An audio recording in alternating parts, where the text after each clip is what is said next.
TCS Tata consultancy services जो कि India की सबसे बड़ी आईटी कंपनी है। रिसेंटली में इसने बाईबैक भी दिया था अराउंड 4500 रुपीज का, और करंट मार्केट प्राइस जो है वो अराउंड 3780 रुपी के आसपास का है। सवाल ये आता है कि क्या ये अभी सही समय है टीसीएस खरीदने का। हम जानेंगे इस वीडियो में इस सवाल का जवाब, और साथ में हम एक और चीज भी समझेंगे जो कि लार्ज कैप कंपनी से किस तरीके से आप लार्ज कैप कंपनीज में ट्रेड इन ट्रेड आउट कर सकते हो, और क्या आपका लार्ज कैप कंपनी से एक्सपेक्टेशन होना चाहिए। तो चलिए शुरू करते हैं। सबसे पहले हम समझते हैं टीसीएस के फंडामेंटल में। अगर हम कंपनी का मार्केट कैप देखें तो वो 13,47,000 करोड़ के आसपास का है। इंडिया की सबसे बड़ी आईटी कंपनी। स्टॉक का अगर हम पीई मल्टीपल देखें तो 35.8 है। इसको अगर हम इंडस्ट्री से कंपेयर करें तो इंडस्ट्री का जो पीई मल्टीपल है वो है 34.5। तो ऑलमोस्ट इंडस्ट्री की ओवरऑल पी मल्टीपल के आसपास ही टीसीएस भी चल रहा है। आरओसी की बात करें तो 48.9%, रिटर्न ऑन इक्विटी 39.1%। और यही चीज आईटी कंपनीज के बारे में काफी अच्छी भी होती है कि इनके रिटर्न रेशियोज बहुत सॉलिड होते हैं, क्योंकि most of the IT companies net cash company होती है, यानी कि यहाँ पे बाहर का पैसा नहीं इंक्लूड होता है। जैसे कि हम डेट इक्विटी रेशियो देखें तो सिर्फ 0.08 है, और कंपनी काफी सस्टेनेबली ओवरऑल ग्रो कर रही है। उसके लिए हम समझते हैं कंपनी का ग्रोथ रेट्स को। तो हम जाते हैं अभी एनुअल रिजल्ट्स पे, और पहले देखते हैं हो क्या रहा है ओवर द इयर्स कंपनी में। तो ये है कंपनी के एनुअल रिजल्ट्स 2010 से लेकर अभी तक के। अगर हम 2010 में देखें तो कंपनी 30,000 करोड़ का सेल्स कर रही थी, और आज कंपनी की हम अगर सेल्स देखें तो अराउंड 1,84,000 करोड़ की है। यानी कि ऑलमोस्ट 6 गुना कंपनी पिछले 10 साल में हो गई है। अगर हम ग्रोथ रेट देखें तो कंपनी अच्छा डबल डिजिट ग्रोथ पकड़ा था 2011-12 में। 24%, 31%, 28, 29, 15%। और उसके बाद से ग्रोथ रेट हाँ यहाँ पे जरूर थोड़ा कम हो गया है, और अब सिंगल डिजिट में ग्रोथ रेट ही हो रहा है कंपनी का। ये चीज एक और चीज बताती है कि ये कंपनी एक मैच्योर कंपनी है। ये कंपनी बिल्कुल हाई ग्रोथ कंपनी नहीं है जहां पे आपको हर साल अब 20-25% का ग्रोथ रेट मिलेगा, क्योंकि कंपनी ऑलरेडी इतनी बड़ी हो चुकी है। यहाँ पे अब एक सस्टेनेबल ग्रोथ रेट आपको ओवर द इयर्स मिलता रहेगा। मैच्योर कंपनी की कैटेगरी में हम इसको डालेंगे। अगर हम बात करें कंपनी की ऑपरेटिंग मार्जिन की, तो ऑपरेटिंग मार्जिन में बहुत अच्छी कंसिस्टेंसी है। अगर आप इनको देख रहे हैं तो जो 2010 में 28% की थी, तो 30%, 29%, 27%। यानी कि इनका ऑपरेटिंग मार्जिन जो है वो 27% से लेके 30% के बीच में फ्लक्चुएट करता रहता है ओवर द ईयर्स। काफी कंसिस्टेंट है ये ऑपरेटिंग मार्जिन। अगर हम प्रॉफिट की बात करें अब, तो जहां हमारे सेल्स 30,000 करोड़ से 1,84,000 करोड़ हो गया, वहां पे ये जो प्रॉफिट है वो 7,000 करोड़ से 37,000 करोड़ तक हो गया है। यानी कि अराउंड 5.5 टाइम्स हमारा प्रॉफिट भी साथ में बढ़ा है। और यही चीज हमको इसके overall long term growth rate से भी दिखती है। अब हम देखते हैं लॉन्ग टर्म ग्रोथ रेट्स कैसी है। और 10 इयर्स की बात करें तो कंपनी 16% सीएजीआर की ओवरऑल रेट से ग्रो कर रही है। अगर प्रॉफिट की बात करें तो वो भी सेल्स को मैच कर रहा है 14%। और इसी से आपको ये भी समझ में आना चाहिए कि स्टॉक प्राइस भी कैसा ग्रो कर रहा है।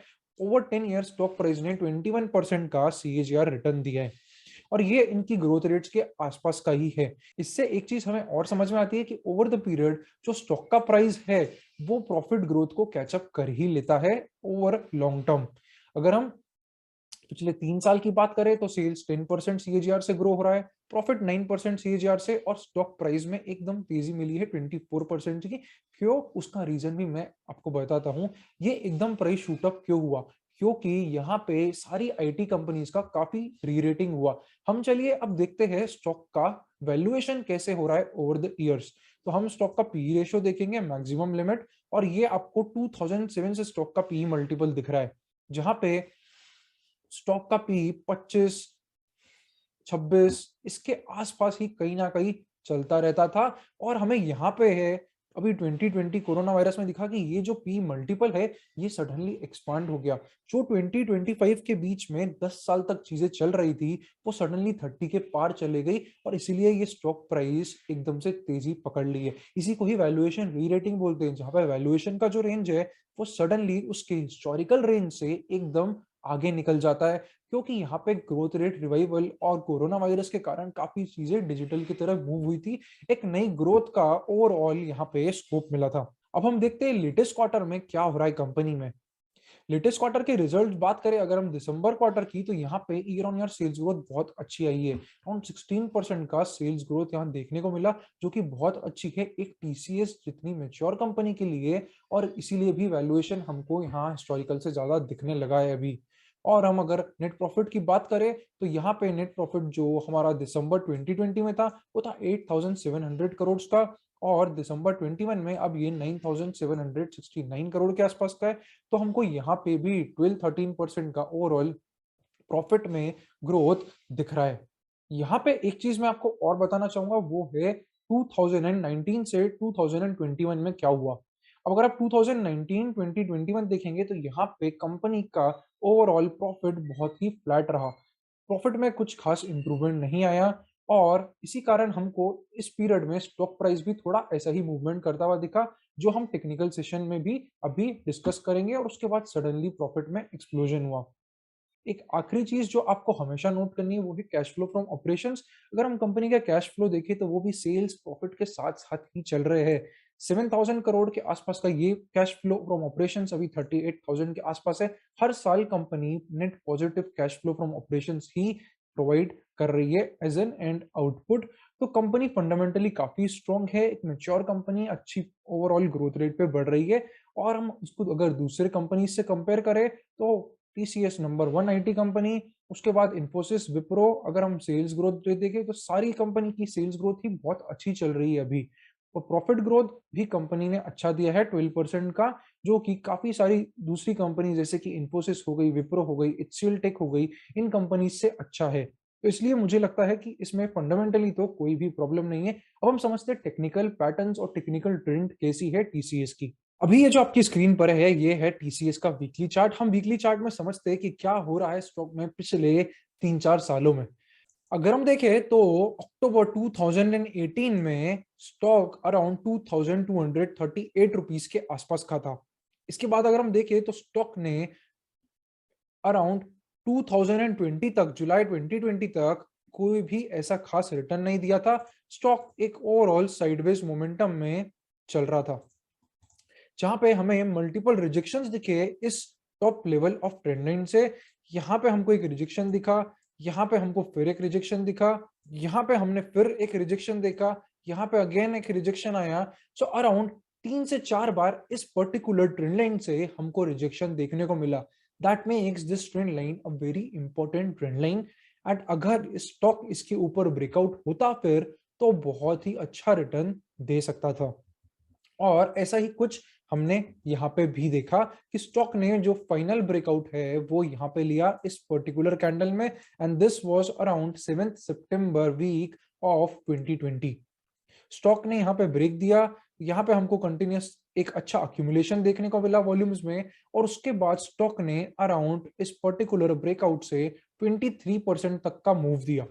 अब 23% का मूव जब किसी लार्ज कैप कंपनी में बहुत कम टाइम में आता है, इसके बाद बहुत ही नेचुरल होता है कि यहाँ पे थोड़ा पुल बैक आएगा, स्टॉक डाइजेस्ट करेगा इस पर्टिकुलर रन को, और एक और कंसोलिडेशन यानी कि एक और बेस बनाने की तरफ बढ़ेगा। और वैसा ही हमने कुछ यहाँ देखा, 23% रन के बाद एक अच्छी profit booking I and stock sideways हो गया। उसके बाद सिंस अक्टूबर 20 से लेकर दिसंबर 20 तक अराउंड 2 से ढाई महीने स्टॉक ने कोई रिटर्न नहीं दिया। इसके बाद स्टॉक अगेन इस पर्टिकुलर हाई का ब्रेकआउट हुआ, और फिर हम देखिए कितना परसेंट रिटर्न आया, तो यहाँ पे अगेन 16% तक का हमको रिटर्न देखने को मिला। इस 16% के बाद हुई वही सेम चीज रिपीट, स्टॉक वापस से ये जो रन था इसको डाइजेस्ट करने चला गया, एक साइडवेज मोमेंटम में चला गया, और फिर यहाँ पे बना हमारा नेक्स्ट पेस, जहां हम देखेंगे तो वोलाटिलिटी धीरे धीरे टाइट होती गई, और एक और ब्रेकआउट इस पर्टिकुलर जोन से हमको अगस्त 21 में देखने को मिला। अभी तक अगर आप ध्यान से सुन रहे, तो आपको एक चीज समझ में आ गई होगी कि ये एक ही तरीके की चीज बार बार स्टॉक में चल रही है। स्टॉक ब्रेकआउट देता है, 17, 18, 20% तक जाता है, फिर कंसोलिडेट होता है, फिर कुछ महीने निकलते, फिर 18-20% देता है, फिर कंसोलिडेट होता है। और यही चीज लार्ज कैप कंपनीज में आपको बहुत बहुत जगह देखने को मिलेगी। इसलिए यहाँ पे ये चीज आप ध्यान से सुनिएगा, यहाँ पे जब भी आपको ब्रेकआउट मिले तो आपका एक्सपेक्टेशन लार्ज कैप कंपनी से 20% 18% तक का होना चाहिए, जो आपको फटाफट 3-4 हफ्तों में मिल सकता है। इसके बाद स्टॉक वापस से साइडवेज कंसोलिडेशन में चले जाता है। ये सिर्फ स्पेसिफिकली मैं आपको लार्ज कैप कंपनी से रिलेटेड एक प्रो टिप दे रहा हूँ। आपको ये बात समझ आई है अगर, तो कमेंट में मुझे जरूर बताइएगा कि क्या है आपकी ये लर्निंग। हम देखें यहाँ पे, फिर स्टॉक ने इसके बाद वापस से वही 17% का रिटर्न दिया और स्टॉक वापस से साइड में चला गया, पुल बैक आया, रिटेस्ट आया, उसके बाद अभी कंसोलिडेशन मोड में ही चल रहा है। तो स्टॉक जो है वो ओवरऑल अप ट्रेंड में तो है, बट स्टॉक इतना खास रन नहीं देता जब भी ब्रेकआउट होता है। इसलिए अगर स्टॉक से आपकी एक्सपेक्टेशन ये है कि अगले 1 साल में ये डबल हो जाएगा, ट्रिपल हो जाएगा, तो ऐसा एक्सपेक्ट करना अभी सही नहीं है। स्टॉक काफी रन ऑलरेडी दे चुका है। अगर हम 2300 से देखें तो स्टॉक 61% तक का रिटर्न पिछले 1.5 साल में दे चुका है, जो कि एक लार्ज कैप कंपनीज के लिए बहुत एक्सेप्शनल और बहुत अच्छी बात भी होती है। अब हमें स्टॉक में करना क्या है, क्या स्टॉक को अभी हमें खरीदना चाहिए? देखिए, अभी जैसा हमने 2 बार 3 बार इसमें ऑलरेडी डिस्कस करा, आपको कुछ नहीं करना है, आपको सेम चीज वापस से इंप्लीमेंट करनी है। उसके पहले मैं आपको बताऊं कैसे। अगर आपने अभी तक हमारी टेलीग्राम चैनल ज्वाइन नहीं करी तो आप वो ज्वाइन कर सकते हैं। चैनल का नाम है equialpha_stocks। रोज यहाँ पे डेली बेसिस पे कुछ ना कुछ इंफॉर्मेटिव चीजें शेयर होती है लर्निंग रिलेटेड, तो आप वहाँ पे ज्वाइन करके इस ओवरऑल चीज का बेनिफिट उठा सकते हैं। अब हमें करना ये है कि अगर हम यहाँ पे एक ट्रेड लेने का सोचते हैं तो हमको इन पर्टिकुलर लेवल्स का ध्यान रखना है, जो है 4000 लेवल।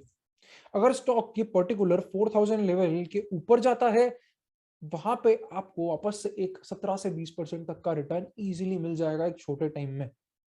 और इसके नीचे अगर रहता है तो अब यही चीज होती है जो आपको इंपॉर्टेंटली समझनी है कि यहाँ पे ये अच्छा टाइम स्पेंड कर सकता है।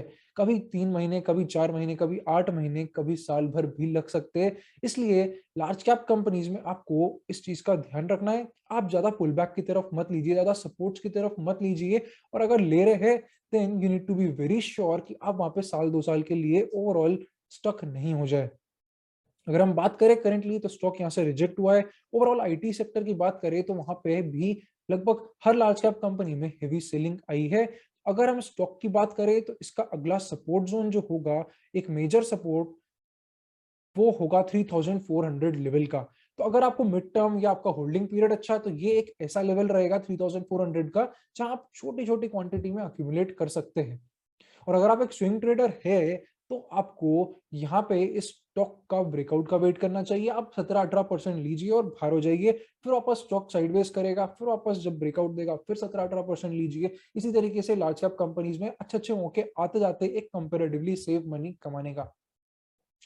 तो ये है स्टॉक के सपोर्ट लेवल्स, और इसको हम सपोर्ट इसलिए बोलेंगे क्योंकि यहाँ पे हमको मल्टीपल टाइम्स रिजेक्शन आया, 1, 2, 3। तो ये एक अच्छा सपोर्ट जोन है, अगर इस पे आता है तो अक्यूमुलेट करा जा सकता है। तो ये है ओवरऑल टीसीएस और लार्ज कैप कंपनी से किस तरीके से डील करना है, ट्रेंड को आपको कैसे देखना है, वो भी मैंने आपको इस वीडियो में समझाया। वीडियो अच्छा लगा हो तो वीडियो को लाइक जरूर कर दीजिएगा और चैनल को सब्सक्राइब भी करना मत भूलिएगा। मिलते हैं फिर से अगले वीडियो में। Thank you for watching. C A Devang Maheshwari.